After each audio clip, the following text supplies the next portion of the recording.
Hello' আজি মই প্ৰথম ভিডিঅ' এটা কৰিম বুলি আহিছোঁ। ভিডিঅ'টো কি কৰোঁ কি নকৰোঁ তাকে ভাবি আহিছোঁ। এতিয়া সময় 4 বাজিবলৈ হ'ল। তাকে ভাবিছোঁ চাহৰ লগত খোৱা কিবা এটাকে বনাওঁগৈ।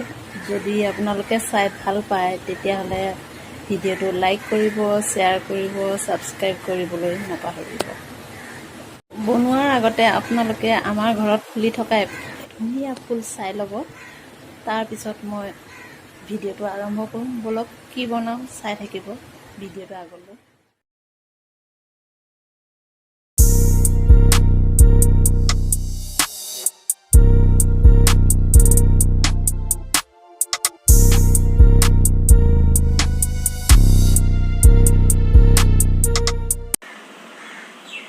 মই এখন কেৰাহী পাতি দিছোঁ। কেৰাহীত মই অকণমান ঘি দি দিছোঁ। আপোনালোকে আন্দাজ কৰি দিব আৰু 2-3 চামুচমান।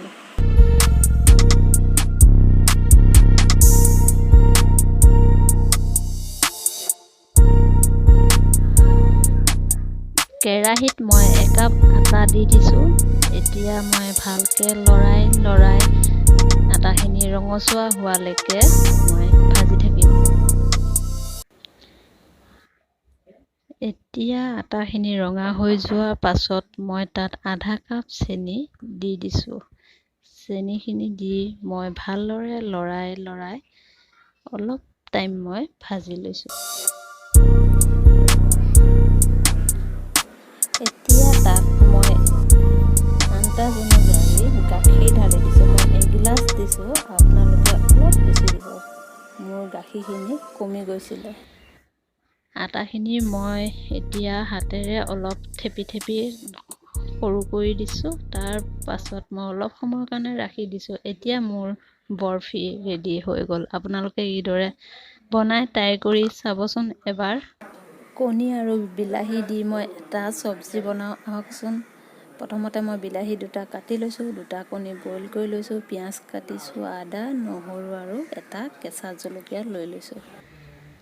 কেৰাহীটো পাতি দিলোঁ। পাতি দি তাত মই তেল দিলোঁ। তেল দিয়াৰ পিছত কাটি থোৱা পিঁয়াজখিনি দিছোঁ, নহৰু কেইফোঁটা দিছোঁ আৰু মই বিলাহীটো দি দিছোঁ। বিলাহীখিনি দি এতিয়া মই অলপ সময় লৰাই থাকিম। লৰাই অলপ ভাজি লৈ তাৰ পাছত মই কেৰাহীৰ পৰা নমাই দিম। এতিয়া দেখিছেনে আপোনালোকে ভাজা হৈ গৈছে। ভজা হৈ যোৱাৰ পাছত মই নমাই লৈছোঁ আৰু অলপ সময় ঠাণ্ডা হ'বলৈ দি মই মিক্সিত অকণমান পিচি লৈছোঁ। সেই একেটা কেৰাহীতে মই এতিয়া অলপ তেল ঢালি দিছোঁ আৰু তেলখিনি গৰম হোৱালৈকে ৰখি দিছোঁ। তাৰপাছত মই পিঁয়াজ দিছোঁ, তেজপাত দিছোঁ আৰু এটা শুকান জলকীয়া দিছোঁ। দি পিঁয়াজটো ৰঙচুৱা হোৱালৈকে মই ভাজি আছোঁ।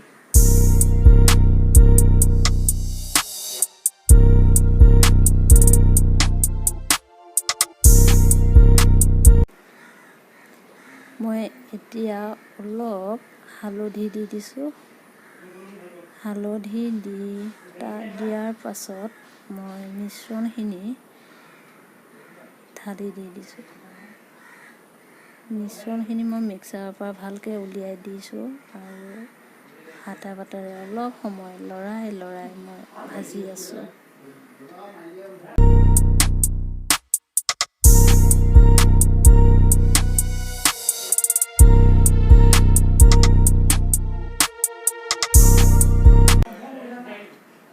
মই এতিয়া অকণমান ৰঙা জলকীয়া গুড়ি দি দিছোঁ।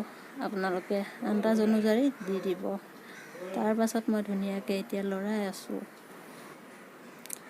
মই এতিয়া আন্দাজ অনুযায়ী নিমখ দি দিছোঁ। নিমখ দি অলপ সময় ভাজি মই এতিয়া তাত পানী দি দিছোঁ। মিক্সাৰত যে মই পিচিছিলোঁ তাৰ পৰা অলপ পানী মই তাত দি দিছোঁ।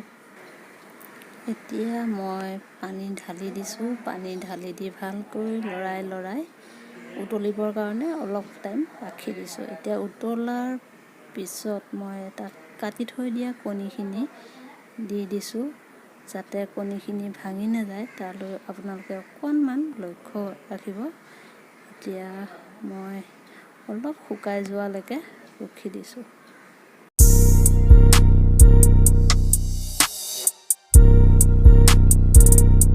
লাহে শুকাই আহিবলৈ ধৰিছে আৰু এতিয়া চাওক মই গেছটো অফ কৰি নমাই দিলোঁ।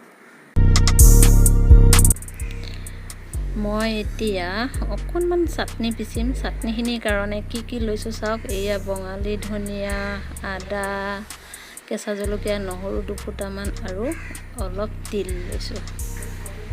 চাটনিখিনি মই পটাত পিচিম আৰু সোৱাদ অনুযায়ী মই নিমখ দিম।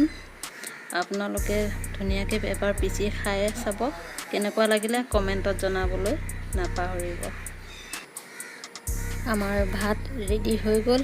আমি এতিয়া ভাত খাবলৈ লওঁ আৰু এয়া দেখিছে চাটনি লৈছোঁ আৰু কণী বিলাহী দি বনোৱা চব্জি লৈছোঁ। এনেকৈ বনাই আপোনালোকেও খাই চাব। খাই কেনেকুৱা লাগিলে কমেণ্টত জনাবলৈ নাপাহৰিব। যদি মোৰ ভিডিঅ'টো চাই ভাল লাগিল তেতিয়াহ'লে আপোনালোকে লাইক কৰিব, কমেণ্ট কৰিব আৰু লগতে ছাবস্ক্ৰাইব কৰিবলৈ নাপাহৰিব। তেতিয়াহ'লে আজিলৈ ভিডিঅ'টো সামৰিলোঁ।